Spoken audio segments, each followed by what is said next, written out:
Welcome to Elevated Life, Real Wellness and Transformation podcast, where we walk alongside the internally driven individual as they transform their life through wellness, movement, mindset, and personal responsibility.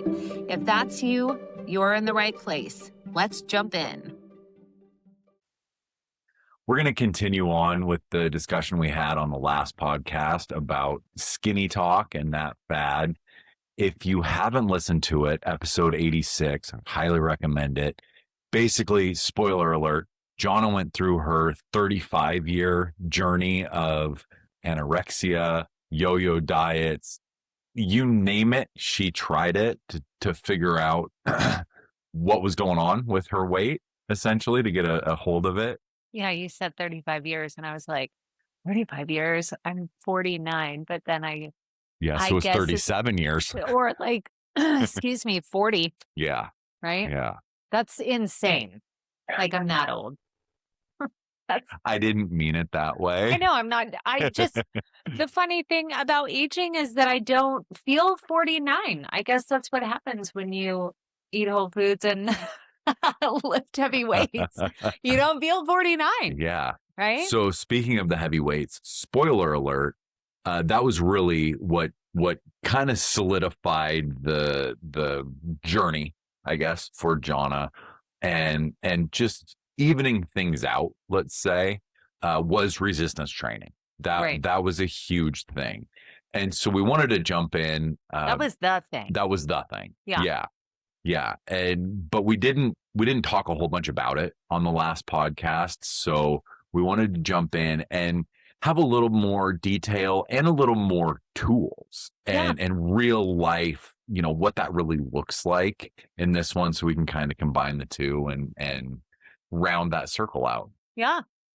Yeah. So maybe can you talk a little bit, we know from the last podcast that you jumped in, you decided after a couple months of dipping your toe in, like, you know what, this is ridiculous. I just got to go for it. And that was 5-6 days a week. Right? Yes, it was. Yeah. Yep. What did that look like? Because, on the surface, for those of you who listen to us quite a bit, it's like, whoa, that's not what you tell me to do. I'm supposed to go 2 to 3 days a week and get rest and recovery and all that stuff. So maybe can you kind of explain how that looked for you and what worked and what didn't when you decided to really jump in full force? Well, I had found this podcast, Mind Bomb, right? And I have the personality that when I find something, I latch onto it and don't let it go. So I listened to thousands of hours of this podcast, and a lot of their messaging is around full body resistance training, using compound lifts, and being consistent. And I was not in the place in my life where I wanted to do the 2, 3 times a week. I wanted to get after it because I had been doing all the things for all the years, right? And I just was ready to like slay the demon, honestly. And so I listened to this podcast endlessly. I learned about compound lifts, what they were, the bench press, the squat, the deadlift, the overhead press, and the row, hitting all of the big muscle groups. And they talked a lot about programming. And so I started writing my own programming, and it was always full body and basically using progressive overload, constantly moving up in weight, right? Like that whole lift to 12 reps. And then when that gets easy, go back down to, lift heavier to 8 reps. And then once you get back up to 12 reps with that weight, then you go back down to 8 reps with a heavier weight. That's what I did. I did 5 days a week. I'm sure I overtrained. Okay. I'm sure I did. But I was never laid out sore because I was okay on that 12th rep or on that 8th rep, it should be difficult, but I shouldn't lose my form. So this is what I learned, right? Over time, listening to this podcast. No, I didn't learn that in personal training school. Um, I learned the bulk of all my really good information from 3 guys who had been personal trainers for 25 plus years and had a shit ton of experience and information. And then, basically just applied it to my life. So that's what I did 5 to 6 days a week. If you had you right Mhm. now as a client with what you know today, that was just like, I'm gung ho, I'm ready to go. And they show it too, because Yeah. we both know it's one thing when they say it. It's like, okay, you've shown up for 3 weeks now and you've been going 5, 6 days a week. Like, okay, maybe that's real. How would you program you? The same way I programmed me before. So you would go five, I five, six would, and days I would of tell that client, like, listen to your body though. Let's listen because I'm sure that, and I can't, specifically remember, but I'm pretty sure that I was probably too sore on certain days and still lifted heavy. And but I was just at that point. If I had someone who was that excited about lifting, not just with their freaking mouth, but with their action, then I would guide them through that because I get being in that place, but that is a rarity. What happens a lot of times is you get those people super excited about it at the beginning, and then all of a sudden they're not anymore. That's just, and the other thing is, your nutrition has to match that. It just does. And, like I said in the other podcast, I prioritized whole foods. I prioritized protein. I mostly ate protein and vegetables, carbs in the form of veggies. But to be really clear, I didn't hit my protein target. I didn't. Probably, without knowing it sometimes because, if you're going to get really down and dirty, the goal is to eat 1 gram of protein per, well, your goal weight in protein grams a day. That's the goal. So if you just to be clear, because this is something that's always, we explain it all the time and Yeah. still you get stuck on it sometimes. So if your goal weight is 150 pounds, Mhm. the target is 150 grams of protein a Which day. is a lot of freaking protein. And I could not consume that much protein without feeling full, bloated, having digestion issues. It just it made me feel gross. And I was all done feeling gross. So of course I was prioritizing protein and I was drinking the protein shake, to help with that. But I really found a good balance of just feeling satiation all the time, not starvation, and really trying to prioritize protein. That was literally my nutrition. I never tracked any kind of macros or anything like that because my goal was to heal my metabolism.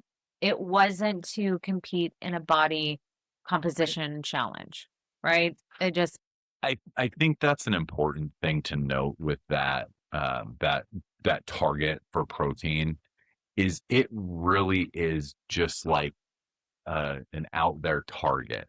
And if you're not trying to be a bodybuilder, don't feel like you failed if you didn't hit your target in protein. It's not like, if again going back to the 150-pound thing, it's not like, oh, I only got 135 grams of protein, so today was worthless. right. That And it, that's just like such a everyone should do this. And I don't believe that because not everyone has the liver that can handle that. Like there's nuance to everything. And when we go out there as, whatever, gurus in our field of expertise and we start just doing all of these umbrella statements that are supposed to help everyone, we're all different. Mm-hmm. And so, that's that part of like being self-responsible and going, oh gosh, how does my body feel when I eat 150 grams of protein?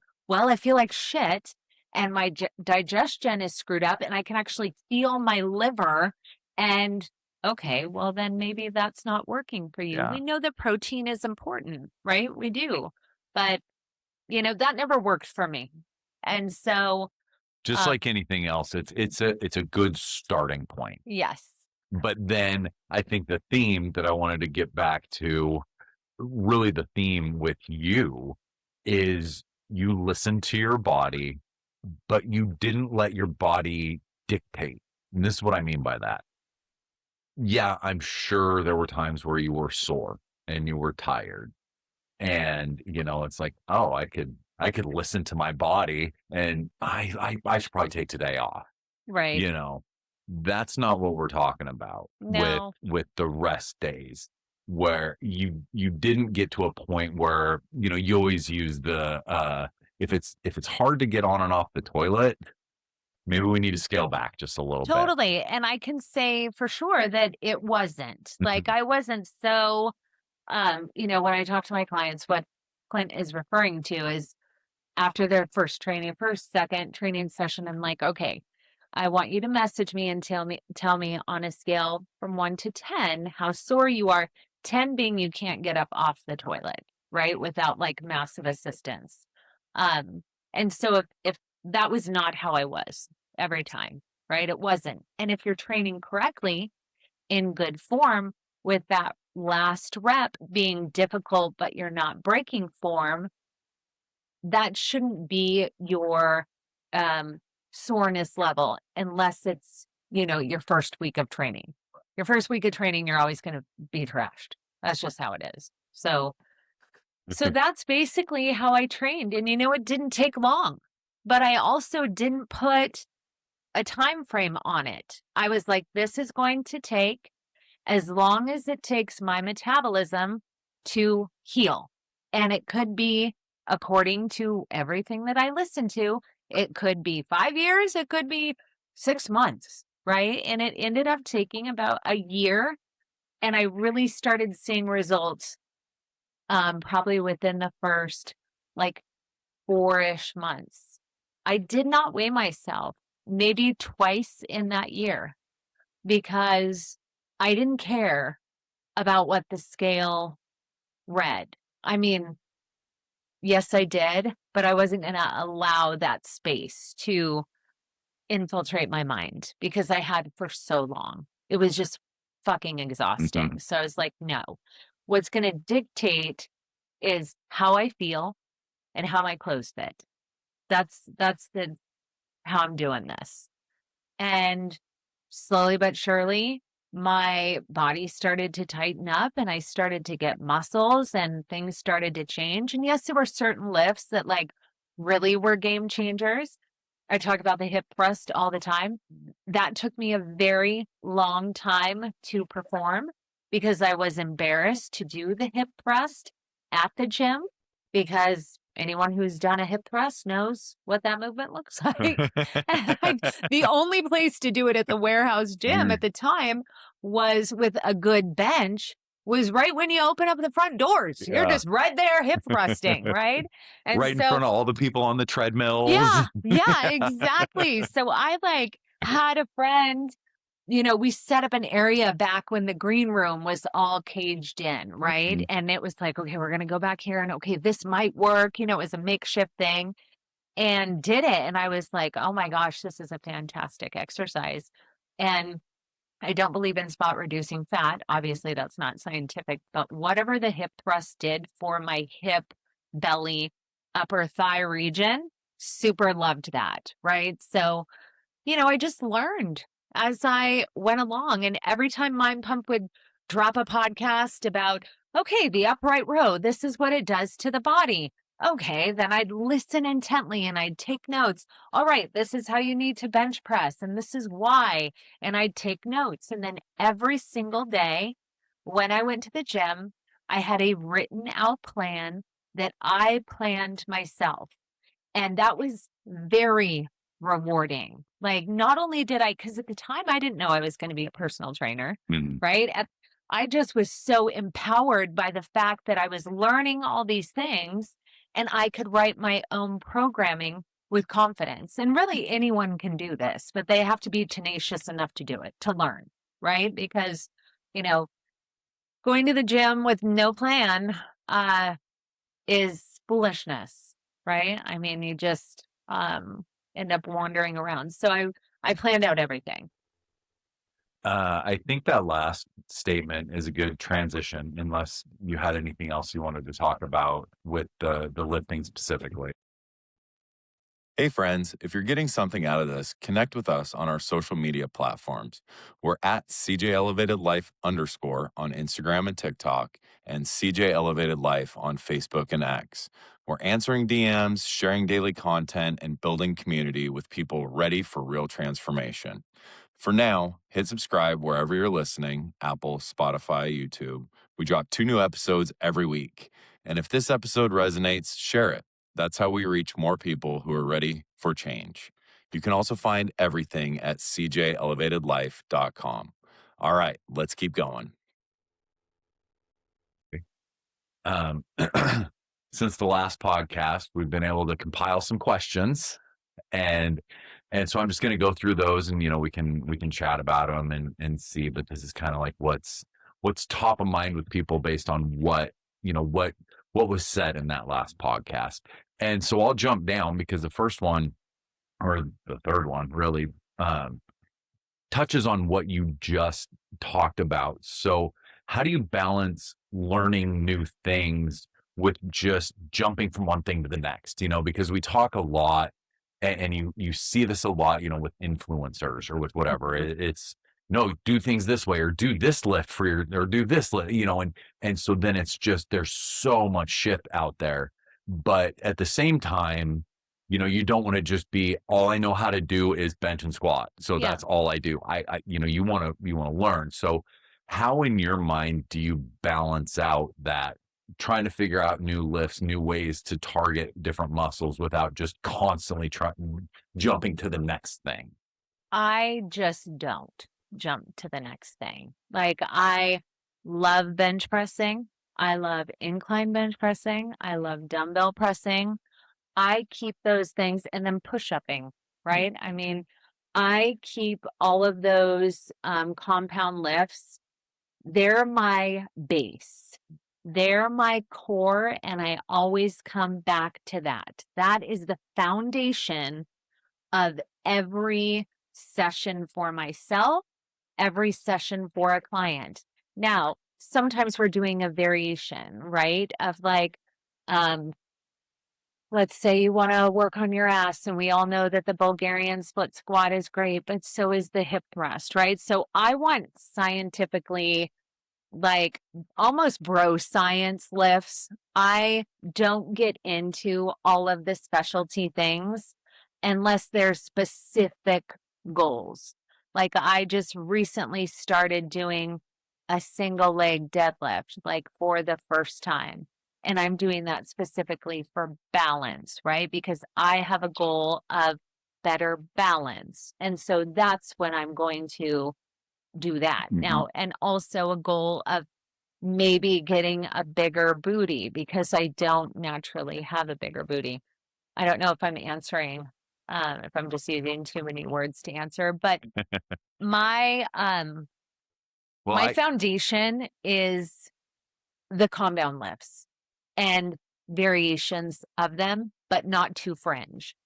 Because what happens is we get into all this. Remember, if you just do a fucking squat and work on your squat depth and the strength in your feet and your toes, that would do everything that your 10 little jump around flippy crap does, right? And I want the biggest bang for my buck, and that's in the compound lifts. yeah, the way I look at it is very similar, starting with those compound lifts. And then when I see something that's, a little unique, a little different or whatever, my first question is always, does it directly relate back to that compound lift. Right. So if this makes sense, so for example, your single leg RDLs, it makes total sense because it's just a play off of regular Romanian deadlifts, the single leg deadlift. For those of you who don't want to use acronyms, but it's directly related to that. It's not,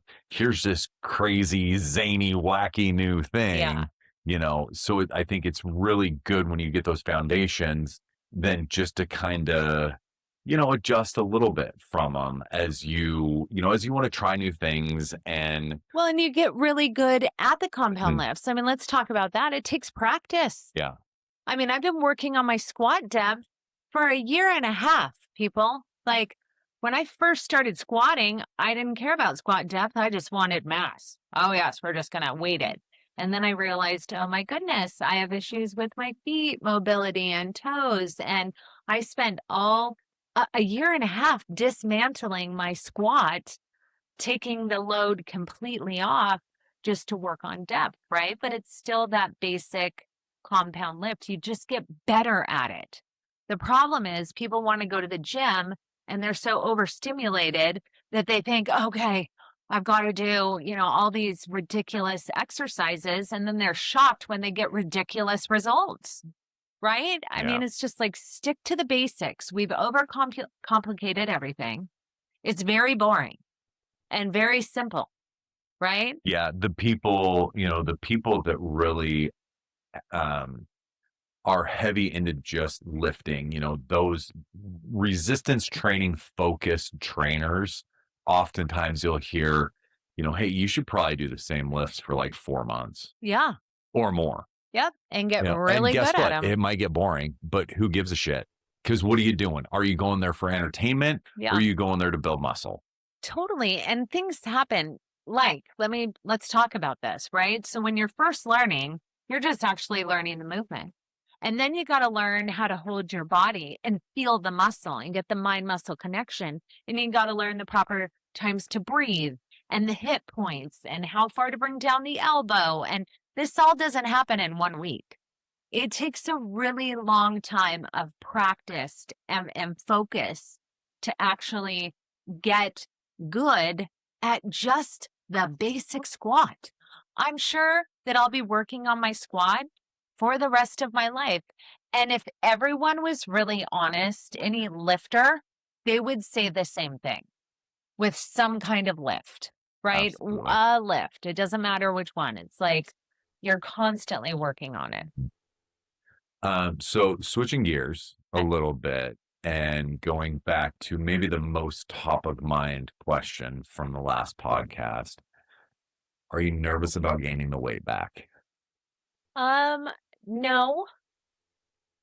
I have taken time to learn how to deal with stress because I know that stress is a trigger. Very stressful situations, or stressful seasons in life, or when the rug gets ripped out from underneath me, which has happened so many times in my life. I'm not grabbing for alcohol. I'm not grabbing for drugs, but learning how to work through that without some kind of helper is what I've been working on. The other reason why I do what I do is because it keeps me accountable. I can't say that if I wasn't a personal trainer or a gym owner, that maybe I wouldn't have, succumbed to old behaviors. But I also know because I did it for so long, how freaking miserable it was. So miserable. Like with each gain and drop and gain and drop, it was so miserable that I never want to go back there ever. And I also don't have the same relationship with food as I did before, right? Or humans. Let's talk about the food thing. Okay. Specifically, because that was another one, that's easy to conceptualize, but it seems like there's a value for the listeners to get some real concrete examples. And so one of the questions was some version of this, like what is 80/20 really look like for you? Like what is excuse me. What does what is that in a, not that you have to outline all of your food for a particular week, but what is that 20 especially? Because that's the thing that people are really focused on. Like I can get the whole foods and my portion of protein and my portion of whatever. But then, when it's the NFC Championship game coming up and I've got friends over and we've got all this little party or whatever, what does that 20 look like? For me. Yeah, for you personally. I would say, gosh, when I'm on my period, sometimes I want a cookie, sometimes I want two. Um, I have a piece of chocolate every night, sometimes two pieces of chocolate, sometimes three, Mhm. right? Um, I, we just made chicken noodle soup and we put pasta in it for the first time in a year. Like, I don't even know if I have a 20% anymore because the thing is I don't like feeling like shit. I don't. And not that, the chicken noodle soup made me feel like shit, but I just don't like feeling like shit. I don't. And so I guess that 20% would be, when I'm visiting my kids and they want to go have a pastry. Well, when does that really happen? At the most once a month, I'm visiting the kids that I go pastry with, right? Mhm. It's more like 90-10 because I like that feeling of being cleaned out. I don't like being bloated. I don't like having brain fog. I don't know really because most of my days start with 3 eggs. I'm eating an apple and peanut butter for lunch or some kind of meat with maybe some Dubliner cheese, right? And then I have a dinner that consists of a protein, a yam, if we're doing a carb that night, and a salad. And that is literally 90% of the time. Every once in a while, we'll order a pizza from the local pizza place and I'll have a couple of pieces of pizza. I've also really been able to hone in like, okay, it's pizza. If you're hungry, eat. If you're not, then don't. And guess what? If you want a pizza like next week, there's pizza in town, right? But I don't crave it because I also know that I don't like the slow digestion that I get with it. So it's really body awareness, Yeah, right? I struggle with this one because yeah, really I sound like in my head I sound like an asshole when I answer this question because for me, and I mean, I shouldn't say obviously because it might not be obvious, but we eat very similar. Yeah. and, and it really is like, I don't have the cravings. Yeah, it's gone. It's just when you get into such a routine Yeah. of this is just how you eat, then I mean, I would echo exactly what Johnna said, the pizza every once in a while. And we're talking we might get one large pizza for the two of us, and that could be 3 meals, Yeah. so it's not like we're gorging, and it just isn't. It gets to a point, and again, this, for some of you listening, this might sound like a bullshit answer because it's just like, oh yeah, But it always whatever, wasn't, but it wasn't always it like that. was not. I mean, there was a time where it was like, no, you're not going to fucking eat a cookie because you're going to want to eat all of them for a week. Mhm. So that's out. See, this whole notion of cheat meals, in my opinion, when you're first starting is bullshit. I do not believe in that.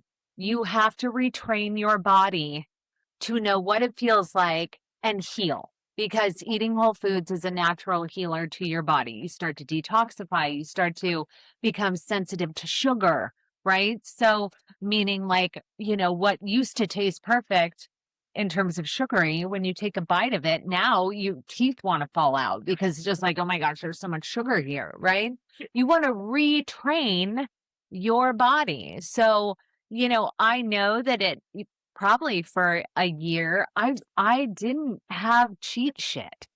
I didn't because I wasn't willing to self-sabotage. Now my story is different because I gained and lost 1,000,000 pounds. I was sick of that shit. I found something that was going to finally heal me and I was all in and I didn't want to fuck it up.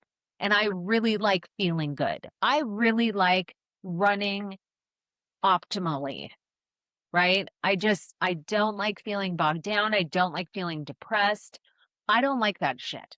And that's what that food does to me. It may do something different to someone else, but and I had already dealt with a lot of that stuff before, you know, weight loss number 54. So by the time I got to weight loss 110, some of those things were already taken care of for sure. I love getting the feedback when sugar is a big one, but when people get that mindset of, okay, I'm fucking done with this shit. I have to lock in. And then it's like, okay, and they did for a little while. And then it's like, we always ask, how was whatever, how was the weekend, those kinds of things. And then it comes up like, oh, I had a piece of pie, or I had a big bowl of ice cream, or whatever it might be, and I felt like shit for 2 days. You just You'd had a hear, client say that to you. yeah, They had pie and they felt hungover? they felt hungover. Yeah, Yeah. yeah. And they weren't drinking. No. They don't drink. Yeah. So that's kind of when that things are on the right track. Yeah. I think. Yeah, for sure. This one is maybe, and I should have mentioned this before, but I didn't tell Johnna the questions. Yeah. So I'm a little nervous because um, sometimes the way he phrases them are like in big words and you speak around it. And I'm like, what did that even mean? this one I think is valuable for the variety of people that we have, is kind of where it comes from. But is there a particular age that you can think of or that you can remember, that most stands out as needing you now? I don't want to say your advice now, but just the words that you speak now. Is there any one particular time in your 35-year journey that really like just screams out, oh, this lady was ready, she just didn't quite get the words and fell back into the cycle? Does that question make Yeah, sense? it does. And I would say probably like 35-ish year old Johnna would have listened to like, 45-year-old Johnna, Mm-hmm. right? But that's not been my life experience. I have never had older women with wisdom speak into my life without copious amounts of judgment. I've never had a mentor. And that's been something that's been really fucking frustrating my whole life. But it also is why I'm so passionate about coming alongside other women, because I know what I needed and what I needed to hear. And it also forced me to look within. Like, I'm a very self-sustaining person because I've always had to be. I've only always had myself, like legit. And so it's a blessing, but it is also a curse, just like anything else. I think 35-year-old Johnna, when I was laid out on my bed crying, asking God, like, okay, I guess I'm just supposed to be fat. Like, this is miserable. I can't even eat. Like, and God gave me all the answers, but guess where they were, guys? They were within. That's where they were. And I had to do a lot of soul searching and actionable steps. So I had to seek out the podcast and then have the desire to want to learn and grow. I had to have that in my heart and then listen to people who knew they were male. I didn't want to listen to males talk about females losing weight. Honestly, I'm just being totally honest. Sure. But I had to have that willingness to grow and learn and not be a know-it-all, right? Because, when I first was like, oh, heard resistance training, I was like, no, no, that's not it. So you have to have that capacity to learn and not know everything, right? Um, I think at that point I could have, because I was so laid out and just exhausted. It's kind of like the addict who's been to rehab 45 times and then finally is just like, fine, my gosh, like this is a fucking nightmare. I don't, you're not Yeah. ready till you're ready. Sure. And because guaranteed, had I gone back and told 15-year-old Johnna, she would have been like, fuck you, I need a quick fix. Mhm. Homeboy keeps calling me whaler and I'm pretty much over it. So time for anorexia. Yeah. Yay, good plan. You think I give a shit about how my body's going to be at 50? No, I you care about how don't. my body's Yeah. going to be at 16. Yeah, exactly. You just don't. So Yeah. and again, it's been a blessing and a curse because now, and we talk about this all the time, your life story becomes your testimony of how you are in service to others. So now I can go back because guess what? I've lost and gained 1.5 million pounds. And that number keeps going I up was every going time to I say the say same it. thing. 7 million pounds. I'm just saying, I know how to lose weight. Yeah. I know how to lose weight. And you know how to gain weight. Yes. I mean, and you I do. know what causes it. Yes, I know So what causes it. And so now I can help other people. The problem in that is that it's with other people. And, a lot of the times they're not like Johnna. They don't get a bone and just want to study and dive in and blah, blah, blah. And then their journey takes longer. And that's where we have the messaging of, okay, fine. It can take longer, but just start, right? We have the just start, right? Fine. Go once a week for a year, gain momentum there, and then add a day. Now, your weight loss is going to take 5 times longer than mine. It just is because I went to the gym 5 times a week and you're going to the gym once a week. It's just going to take time, or you're going to stall out, or it's not going to happen. That's just the facts. Like, we talk about it all the time, but I was ready to go. And I love working with the clients, naturally that are just ready to go. I love it. That are there to train and they want to come and they're excited and they want to learn and they ask questions. I love it when clients are like, what muscle is this? Now, where should I be focusing? Right? It's like, oh, yes, I love this. yeah. So, Yeah. This one, we just have a couple more questions. Okay. And this one, I mean, for all of them, you're answering honest and open, but um, I'll frame it this way, even though this is kind of a there's so many closed-ended words before the question. questions with Clint. Can you hang on? Okay, go ahead. Is there, and if so, what is an unexpected area of your life where you've seen improvement now that you've kind of evened out, resistance training and nutrition and all those things? Where I have seen An improvement. unexpected, like we know, it's easier to get up off the floor, or now I can go play outside with my kids, or cleaning the house. I don't get out of breath going upstairs. Like those are kind of the obvious Okay, things here's is two things. that are maybe that people wouldn't think about. Oh, your life improves like that. When you I would say the way that I present myself. I feel like we're all more than our body, but our body holds us back, right? That's where ego lives. That's where insecurity lives. That's where all of those things live. And that isn't so much a thing anymore.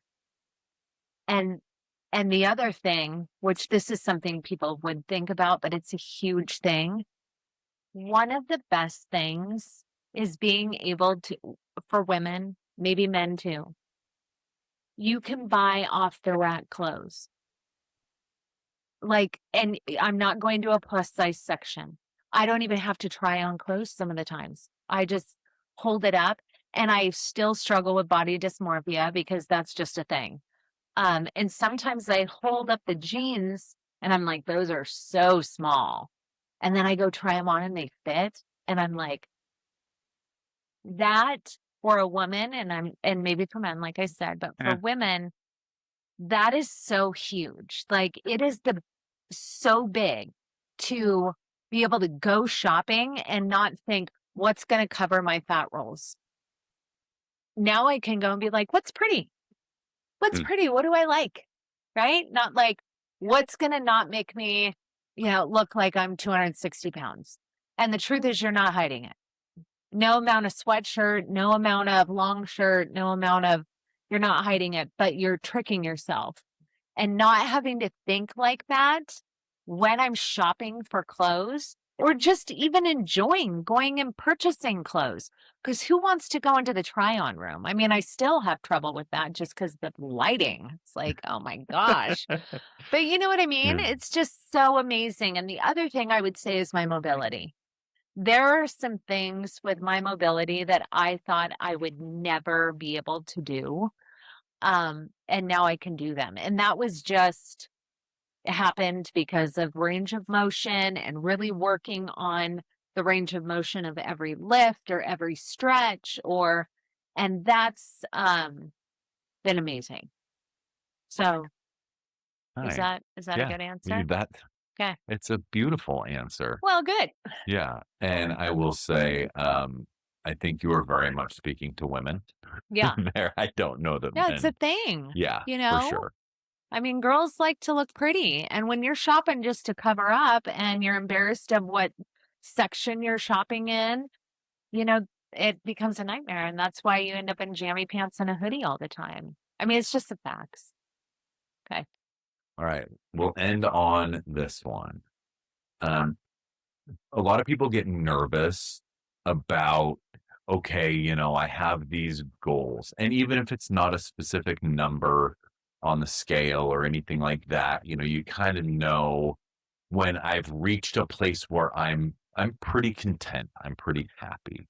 And you seem to have reached that place, right? Correct? Am I correct or not correct? I am a constant critic of myself. Okay. I would say most of the time I'm pretty stoked with where I'm at. And then I'm not. It'll be a constant battle. So then, do you have long-term fitness, nutrition, health goals that are specific, or is it just like maintenance now? No, it's not maintenance. Like I want bigger biceps. Okay, that's one of the things that I'm working on currently. And I want a stronger ass, not a bigger ass. I want a stronger ass. I also, you know, am working on a lot of lymphatic drainage because I have stagnant lymph.